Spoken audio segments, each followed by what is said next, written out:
hoje trouxe a palavra do Senhor. Você que trouxe a palavra de Deus, gostaria que você abrisse no livro de Mateus. Mateus, capítulo 21.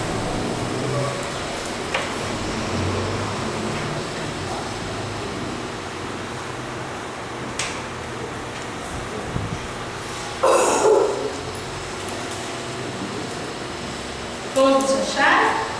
Amém. Mateus, capítulo 21. Se tiver alguém lá no fundo que quiser vir aqui na frente, tem lugar, viu, gente? Tem alguém? Não? Não tem? Todos acharam? Essa palavra é uma palavra muito forte. Eu gostaria que vocês prestassem bastante atenção, porque ela aconteceu quando o Senhor Jesus estava aqui, abriu a Semana Santa, né?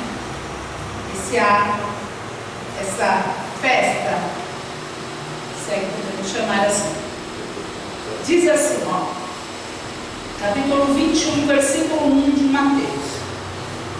Quando se aproximaram de Jerusalém e chegaram a Betfagé, ao Monte das Oliveiras, enviou Jesus 2 discípulos e lhes disse: Ide à aldeia que aí está diante de vós, e logo encontrareis presa uma jumenta, e com ela um jumentinho. Desprendei-a e trazei-a. E se alguém vos disser alguma coisa, respondei-lhe que o Senhor precisa deles, e logo os devolverá. Ora, isto aconteceu para se cumprir o que foi dito por intermédio do profeta: dizei à filha de Sião: eis aí te vem o teu rei, humilde, montado em um jumento, um jumentinho, cria de animal de carga. Indo os discípulos, e tendo feito como o Senhor os ordenara, trouxeram a jumenta e o jumentinho. Então puseram em cima deles as suas vestes, e sobre elas Jesus montou. E a maior parte da multidão estendeu as suas vestes pelo caminho, e outros cortaram ramos das árvores, espalhando-os pela estrada. E a multidão, tanto as que precediam como as que o seguiam, clamavam assim: Hosana ao filho de Davi, bendito que vem em nome do Senhor, Hosana nas alturas. E entrando ele em Jerusalém, toda a cidade se alvoroçou e perguntaram: quem é este? E as multidões clamavam: este é o profeta Jesus, de Nazaré, da Galileia. Amém, pessoal? Pode fechar aí a sua Bíblia. Quem aqui já assistiu um filme de época? Um filme de Jesus? Já assistiu? Essa cena acontece em quase todos os filmes. É quando, né, Jesus ele entra ali montado no jumentinho, você vê aquelas pessoas, elas pegam vestes, colocam ali como se fosse um tapete, né, para Jesus passar, como se fosse um tapete. Elas pegam ali ramos, né, de árvores, de palmeiras, né, da época, né, e ali elas celebram, né, elas atiram ali para Jesus. E essa festa, né, essa entrada triunfal de Jesus, eu quero hoje trazer 3 fatos sobre esta festa, sobre essa entrada, sobre este acontecimento. Eu quero trazer 3 fatos aqui. E eu gostaria que a gente pensasse. Existe muito a falar, inclusive de uma certa forma, de um certo modo, conforme Deus Ele orienta.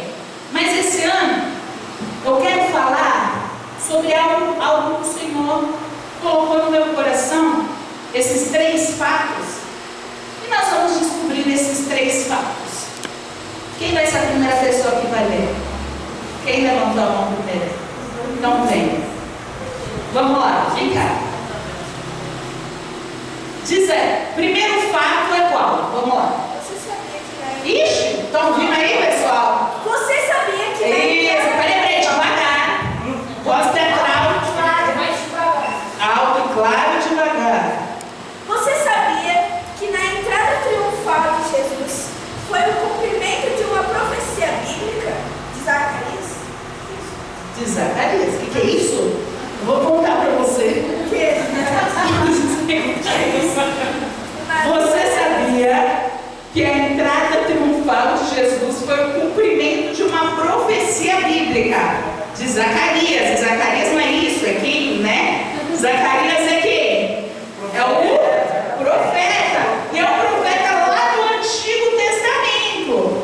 Lá em Zacarias 9:9 foi dito assim: alegra-te muito, ó filha de Sião, exulta, ó filha de Jerusalém, eis que vem o teu rei, justo e salvador, humilde, montado em jumento, num jumentinho cria de jumenta. Então, já existiu o quê? Uma profecia, Zacarias 9:9. Já existiu o quê? Uma profecia lá atrás. E agora eu quero fazer uma pergunta. Eu quero saber quem sabe me responder. Qual foi o maior sacrifício de Jesus? Gente, simples. Foi morrer na cruz. A igreja não sabe. Ai, meu Deus do Foi céu. morrer na cruz por nós. Morrer na cruz por nós. Foi o maior sacrifício de Jesus? Não. Foi um sacrifício, o sacrifício necessário para a nossa salvação. Mas qual que foi o maior? Vir como homem. O maior sacrifício de Jesus é renúncia. Quando a gente vê essa história, Jesus, o Filho de Deus, Criador do mundo, entrando aonde? Montado num jumentinho. Ele estava sobre um tapete vermelho? Não, ele estava sobre vestes humildes. Quando você olha isso, quando você imagina a cena, vocês imaginam a cena? Porque eu imagino cena para ficar melhor para o meu entendimento. Eu fecho meus olhos e eu imagino a cena. E quando eu imagino a cena, eu olho e falo assim: Senhor, o Senhor fez muitos sacrifícios por nós, muitos, diversos sacrifícios o Senhor fez por nós. Mas o primeiro sacrifício, eu digo maior porque foi o primeiro sacrifício. O primeiro sacrifício foi a renúncia de trocar um trono de glória por um jumentinho. A renúncia, né? A renúncia. E nós aqui querendo o quê? Glórias. O que os homens buscam? Glórias. É isso que os homens buscam nessa terra. Deus tendo toda ali, Jesus tendo toda a glória, ele renuncia a glória, o trono da glória, para estar onde? No jumentinho. E quantas pessoas aqui querendo ter um reconhecimento humano de tudo? Tem gente que sai da igreja porque ela não teve reconhecimento, quer esperar, tão maravilhosa que a pessoa é.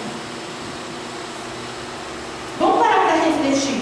Tem gente que quer barganhar com Deus. Ah, Deus, se o Senhor me fizer isso, eu vou ser fiel para o Senhor. Nós estamos falando de Jesus. Olha para Jesus.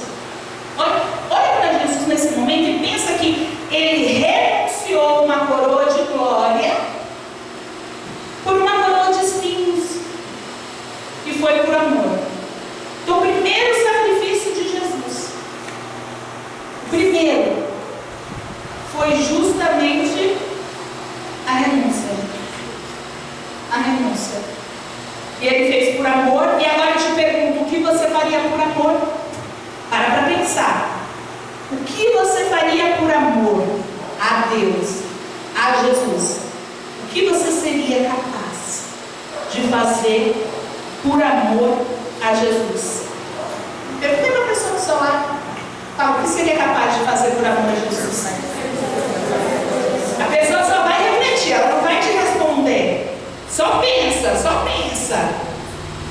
Você perguntou, mas também te perguntaram. Pensa aí. O que eu seria capaz de fazer por amor a Jesus? Será que eu seria capaz de renunciar às palavras sujas da minha boca para poder então carregar a palavra de Deus na minha boca?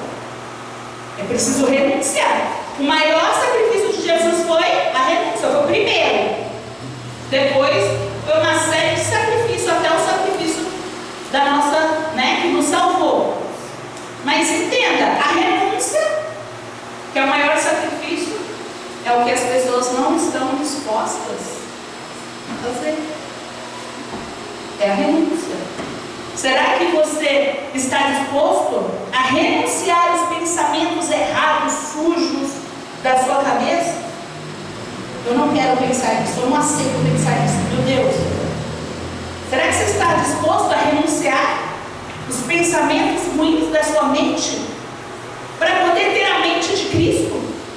Para poder ter na sua mente os pensamentos de Cristo? Será que você está disposto a renunciar a sua opinião própria, seu ego, que você acha que tem que ser, para viver o quê?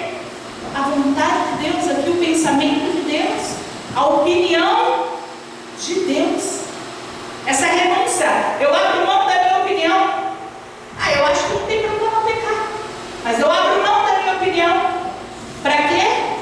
Para viver a opinião de Deus. Deus, eu achava que não tinha problema pecar, mas o pecado me destrói. Eu tenho que entender, ter a sua mente de que aquilo me faz mal, de que os teus sonhos são melhores do que os meus, de que os teus sonhos são melhores do que os meus, que a sua opinião é melhor do que a minha. Consegue entender isso?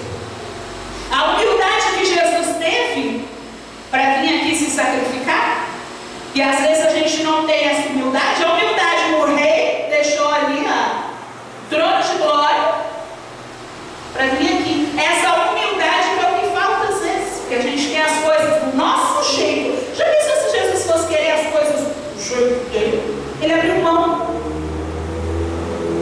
Ele abriu mão da glória, do trono, de tudo para aqui, para fazer do jeito de Deus, para fazer do jeito como ia salvar a todos nós, para fazer por amor.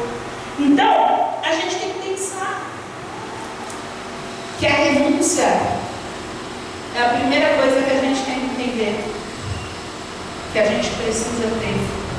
Se eu não abrir mão dos meus olhos maus, eu não conseguirei enxergar a vontade de Deus para minha vida. Se os meus olhos forem maus, tudo eu olho com maus olhos. Se eu não renunciar aos desejos da minha carne, como que eu posso satisfazer os desejos do Espírito? Você precisa entender. Enfim, a renúncia foi o maior sacrifício de Jesus.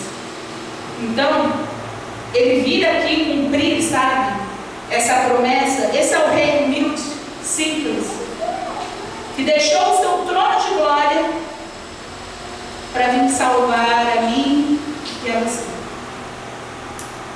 Foi isso que ele fez. O que somos capazes de fazer com ele? Pense nisso. Bem grande. Bom, segunda coisa, muito importante, segundo fato, sobre a entrada triunfal de Jesus. Quem vai falar o segundo fato? Sabe ler? Alto, claro e devagar. Então, vamos lá. Vamos lá. Opa, peraí. Alto, claro e devagar. Você sabia que era costume da época fazer festas desse tipo, por exemplo, na consagração do rei? Olha, você sabia que era costume da época fazer este tipo de comemoração, Por exemplo, na consagração de um rei, para honrar alguém. Lembra que isso aconteceu lá com Esther? Lembra? Quem lembra disso? Lembra? Que o tio dela, o que aconteceu? tio e primo ali, né? Mordecai foi honrado, né? E era honrado dessa forma. Existia ali a rua e as pessoas ali festejavam.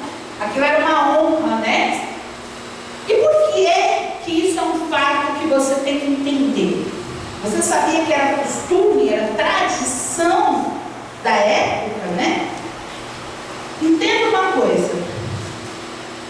Enquanto muitos estavam lá para festejar a Cristo, para festejar a entrada de Jesus de fato, uma parte daquele público estava lá por curiosidade. Quem é aquele? Outra parte estava lá por costume, por tradição. Opa! Um profeta. Jesus era profeta? Filho de Deus. Mas muitos estavam lá por tradição. Olha, um profeta, ele deve ser o quê? Honrado, um profeta. A gente precisa tomar muito cuidado, porque a igreja, ela corre sempre o mesmo perigo. É possível a gente se acostumar com a religião. É possível a gente se acostumar com a tradição, com os costumes. É possível a gente entrar no modo automático. Isso pode acontecer. É possível a gente entrar no modo automático de adoração, modo automático de cristão. Isso acontece muito dentro da igreja. E não é novo, porque os fariseus eram experts em ir às praças, clamar, fazer, pregar, falar sobre a verdade, e depois eles pegavam e levavam uma viúva para casa. Você entendeu, né? Então, as pessoas ali, eles eram experts em viver, né, no modo automático da fé, o automático. O modo automático do adorador. Aquele que tem nome de que vive, mas está morto. E a gente precisa tomar muito cuidado, porque os fariseus, eles eram muito bons nisso, mas Jesus chamava eles do quê? Hipócritas. E infelizmente, entenda uma coisa, é possível que as pessoas, elas reduzam a sua vida cristã à experiência emocional ao invés de uma experiência espiritual. É possível. Muitos fazem isso. Muitos vivem na emoção. Muitos vivem na emoção. Aquilo que emociona motiva. Quando na verdade a fé é espiritual. Peraí, eu sou inteligente. Eu sei o que Jesus fez por mim. Eu sei como que é uma vida longe de Deus. Eu não vou voltar para o mundo, eu não vou desanimar da fé, eu não vou abandonar meu ministério. Eu sou consciente. Meu espírito é consciente. Minha alma sente o sacrifício de Jesus na cruz. Eu tenho que entender isso, mas muitas pessoas estão reduzindo a sua vida a isso, a experiências emocionais, né? Por isso você vê tantas igrejas, às vezes, a igreja não está pregando, às vezes, a palavra certa, está tudo deturpado, mas tem uma emoção, tem um louvor que tem uma bateria forte, sabe? Tem umas caras e bocas. E meu amado, será que a fé é sobre isso? A fé é sobre ser real. A fé é sobre ser real. Não é você se acostumar a orar, fechar os seus olhos aqui e as palavras que saem da sua boca não atingem o coração de Deus. Não é sobre isso, oferta. Não é sobre você vir aqui louvar aqui na frente, e você está louvando mais porque você acha legal louvar, ou porque alguém está te assistindo e isso é bacana, do que pela razão real. Eu preciso louvar a Deus, meu coração tem que queimar quando eu estou aqui louvando a Deus. Quando o levita está aqui, louvando, dançando, fazendo teatro, fazendo qualquer coisa, o coração da pessoa tem que queimar aqui. Poxa Deus, essa é a minha obra. É isso. Para pensar, meu amado, porque se você não sente isso, você precisa sentir. Se você não sente isso, você está no modo automático. É só mais um teatro, é só mais uma dança, é só mais um dia, é só mais um evento, só mais uma pregação. O dia que meu coração não palpitar para eu poder pregar a palavra do Senhor e ali eu orar e falar, meu Deus, usa minha boca, eu não sei nada. O dia que meu coração não tremer na hora que eu estiver orando, algo de errado tem aqui. Você consegue compreender o que eu estou dizendo? Porque eu tenho que entender o meu chamado, eu tenho que entender que eu não tenho que estar aqui acostumada a ser a pastora da igreja contigo. Você não deve ser acostumado a ser o obreiro, acostumado a ser o líder, acostumado a ser o membro que vem, senta, outro, levanta, sabe? É mais do que um costume. Sim, é uma prática, é o que nós fazemos, mas é mais do que isso, vai além. A gente precisa prestar atenção, porque também é possível que a gente leia a Bíblia e que a gente faça uma leitura bíblica rasa e que jamais a gente chegue na profundidade espiritual, maturidade da fé, porque a gente lê raso. Eu tenho que ler. Então o propósito da igreja é que ler uma passagem no gelo. Li. Isso é raso. Eu tenho que entender, eu tenho que imaginar, eu tenho que me colocar ali na história. Me colocar ali na história. Jesus está multiplicando, eu tenho que ser uma daquelas pessoas ali dentro da minha cabeça, vendo Jesus multiplicar e prestar atenção nos detalhes. E falar, que maravilha, meu Deus. Como aquilo aconteceu. Que coisa extraordinária.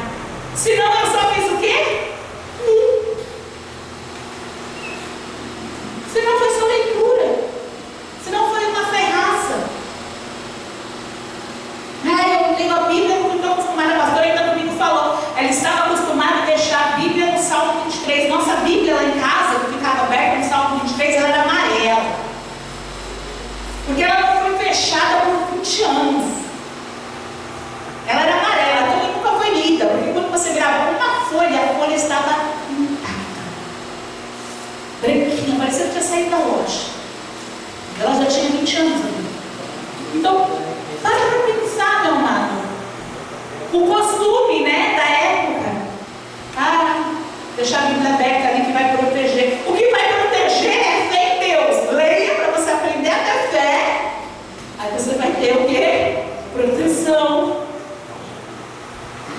Mas olha o costume. A gente veio de outras religiões. Os costumes estavam o quê? Tudo errado. A gente foi treinado daquele jeito. Estava tudo errado. A gente não compreendia. A gente precisa tomar cuidado porque hoje a gente compreende. É diferente de uma pessoa que chega hoje na igreja e uma pessoa que está já na igreja há tempo e ainda ela está rasa.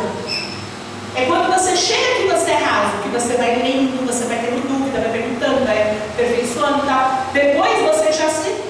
Poxa, que legal. E sim, você pode ter dúvida, perguntar, conversar, mas você tem prazer, sabe? Você mergulha na história. Você mergulha naquilo. Diferente. Eu não leio por costume. Eu não olho por costume. Vamos agradecer o alimento. Você deve agradecer o alimento. Mas você não deve fazer isso porque é tradição. Porque porque você está acostumado. Você deve fazer isso porque você, naquele momento, olha para a sua comida e fala: meu Deus, obrigada. Você sente o sentimento de gratidão do porquê você tem. Poxa, olha o que eu tenho para mim. Que maravilha! Perto de todas as pessoas que não têm. Então você se sente primeiro privilegiado e depois você se sente triste porque outras pessoas não têm aquilo. E aí você intercede por essas pessoas. Ah, meu Deus, não deixa faltar na mesa dos meus filhos. Ah, Senhor, dá condição. A gente sempre olha isso, olha pelas crianças da igreja, que às vezes estão comendo uma coisa tão boa. E aí eu penso: poxa, será que eles têm? E é por isso que a gente se preocupa, né? Domingo chega, toma café da manhã. Ah, mas vai almoçar. Não importa, eu não sei se eles jantaram no sábado. A gente estava falando isso ontem. Eu não sei se eles jantaram no sábado. Então eu vou dar café, eu vou puxar, eu vou, sabe? E vai fazer. E é assim. Mas isso funciona por quê? Porque você pensa, porque você é consciente, porque você não está no modo automático. Você compreende? Consegue compreender isso? Você não está no modo automático. Então, é isso que você tem que fazer, sabe? Tem gente que vem para a igreja, e isso é possível acontecer. Pessoas virem para a igreja só por estarem acostumados com a vida social da igreja, aqui com os amigos. E sim, que bom que somos uma família, que bom que temos amigos, que bom porque um cai e o outro levanta, que bom. Mas os seus amigos não podem ser a razão de você vir para a igreja. Que bom que você tem eles. Que bom que existem os obreiros, as pastoras que cuidam, que oram, que orientam, que fazem atendimento. Que bom. Mas você não pode vir para a igreja por causa dessas pessoas. Você vem para a igreja por causa da sua fé. Você não pode reduzir a sua fé às pessoas. Porque aí, se uma pessoa te decepcionar, você perde tudo, você desaba. Porque as pessoas, elas não são perfeitas. A pastora que está falando, às vezes ouve um termo errado: nossa, te ofendeu. Eu nunca quis te ofender. Nunca. Foi a minha intenção estar aqui diante do altar do Senhor para te ofender. E às vezes eu posso colocar uma palavra que não está legal, papum. E aí tem gente que se pega, porque está pegado aonde? No homem. Ai, fulano não vai para a igreja, também não vou. Está pegado aonde? No homem. Ai, eu fui falar com o fulano, ele estava atendendo outra pessoa, não me atendeu, estou chateado com o fulano, não vou para a igreja. Está pegado aonde? Quem? No homem. Então, que bom que temos amigos. E que a igreja era uma família. Mas ela não pode ser o seu clube. Ela não pode ser o seu clube social. No quesito pessoas. Você precisa estar na igreja única e exclusivamente por causa de Deus. E você vai começar a ter outra visão sobre as coisas. Se você já é por causa de Deus, está tudo certo. Amém, pessoal? Você tem que sair desse, eu estou acostumado, é costume. Quem aqui já entrou numa fila sem saber? Não, porque eu já sou a única. Alguém que já entrou numa fila sem saber? Tipo, eu estava lá no parque, eu falei: eu quero comer alguma coisa, uma fila lá, entrei na fila. Não, mas essa fila, depois de um tempo, essa fila era aquele que não era comida. Mas por que você entrou se você não sabe? Porque você vê uma fila e você o quê? Quer entrar. Brasileiro vê uma fila e quer entrar nela. O homem assim, não é? É costume já. Parece que gosta de uma fila. E a gente não pode ser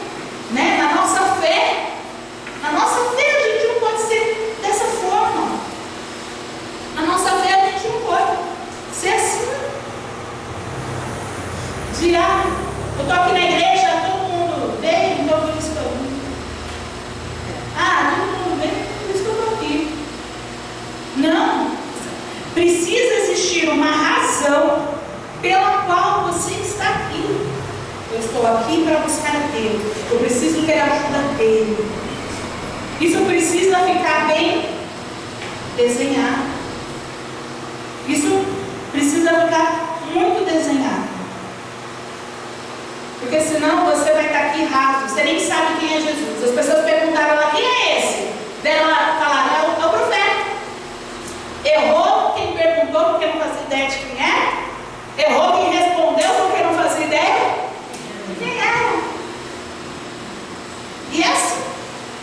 Quando você não está estabelecido, você é confuso. Você não conhece a Deus, a vontade de Deus. E aí você fica confuso. Então, entenda isso.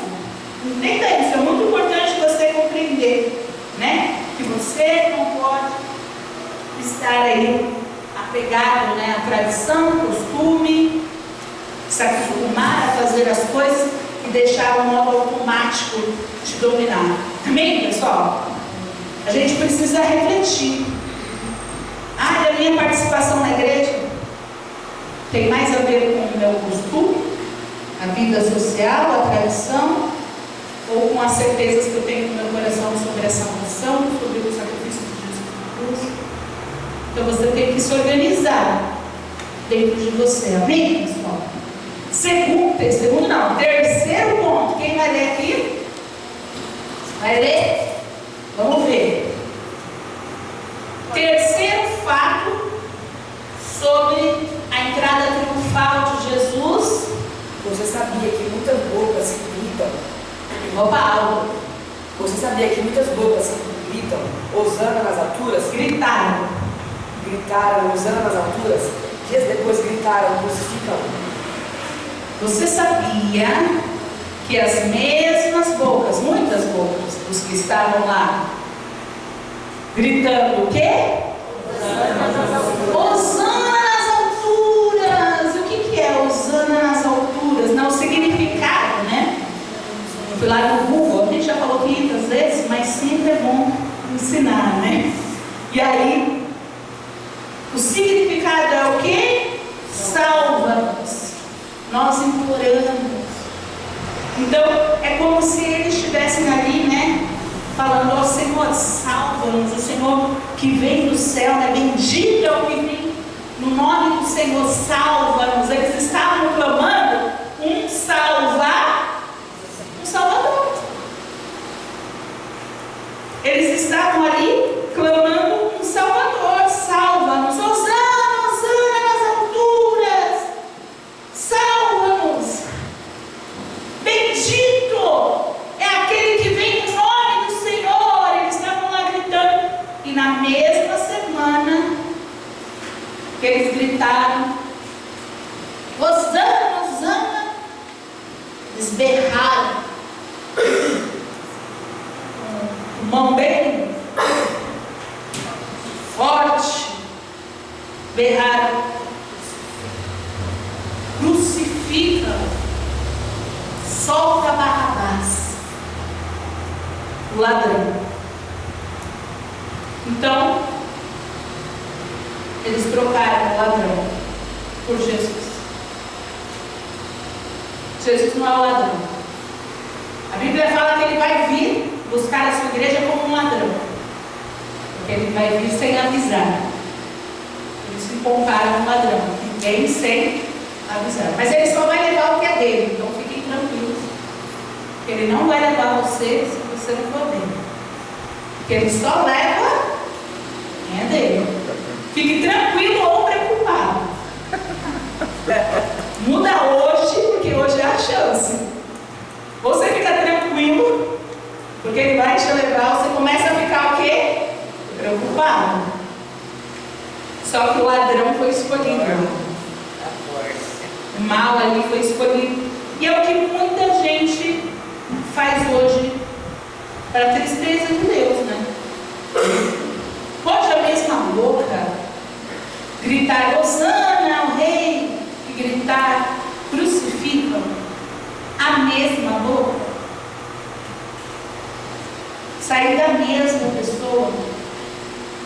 Pode a mesma pessoa que um dia recebeu o Espírito Santo do Senhor no seu coração viver hoje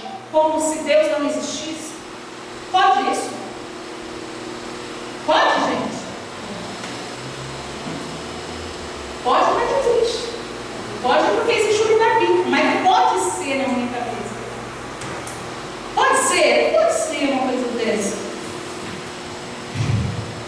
é no mínimo lamentável, sabe? Porque a pessoa estava perdida na mão do diabo, sendo escrava. Deus resolveu o problema. Deus envia Jesus para ir até essa pessoa, livrar ela da escravidão e falar: você está livre. Está livre. Daí o que a pessoa faz? Em recompensa, fala: mas quem falou para me tirar da escravidão? Volta para a escravidão. Muitas pessoas têm vivido essa vida. Elas vêm para a igreja, Deus transforma. Elas vêm porque elas eram escravas. Se elas fossem felizes, elas nem queriam. Não é? Mas não são, então elas vêm. Quando chega aqui, o diabo engana elas. Mas ela pensar que lá fora ela era mais feliz do que aqui, na gaiola. Qual pássaro é mais feliz? Aquele que está ali numa mata, com a sua família, voando sobre as árvores, na copa das árvores maiores ali, que desce, que pega água ali no rio, que tem ali toda a sua família soltando e sai voando. Aquele passarinho que está dentro de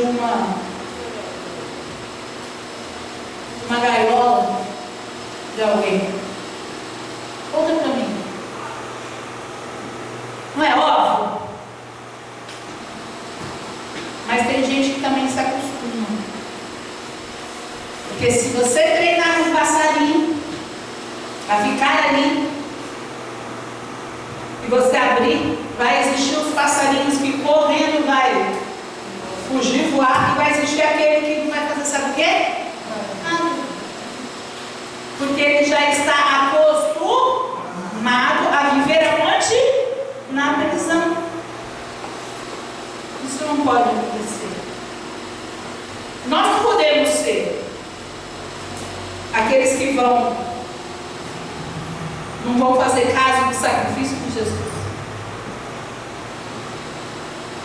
Aqueles que não vai fazer o sacrifício de Jesus valer a pena? Não, tem que valer. Você tem que falar assim: não, vale a pena por mim. Vale a pena por mim o seu sacrifício. Porque eu estou aqui. Porque eu quero o Senhor, porque eu o amo. Eu recebo deste amor, eu recebo desta salvação, desta liberdade. Eu recebo esta felicidade. Você precisa entender isso. E você, se essa pessoa que fala, vai valer a pena por mim. Amém, pessoal? Não aceita, sabe? Ser a pessoa que hoje está aqui, ó. Aleluia.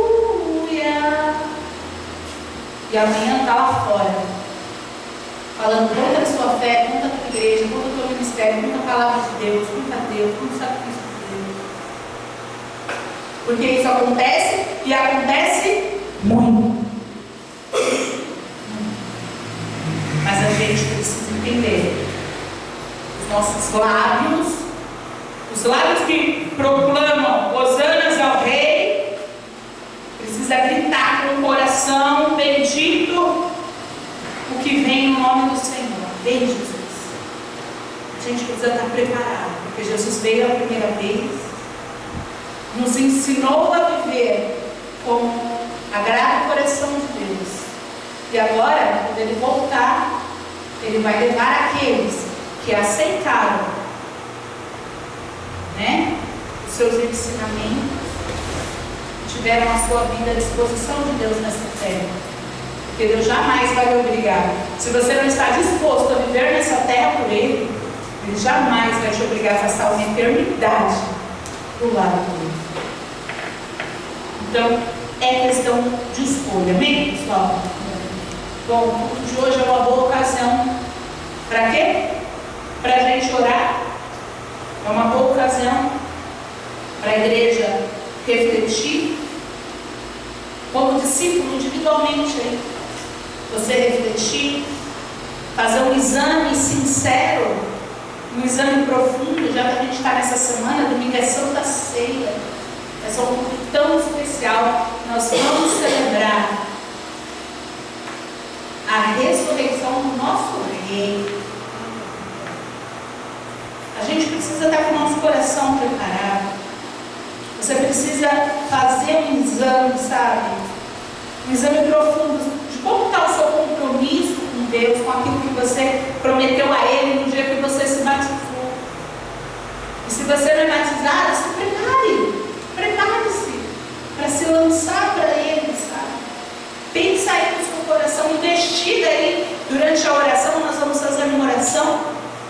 E eu quero que você investigue aí as disposições do seu coração. Você está disposto a quê? A viver para Deus, a viver no pecado? Na oração, investiga aí, sabe? Faz uma análise. Qual o nível do seu compromisso em relação à sua fé? Em relação ao que Deus espera de você. Amém, pessoal?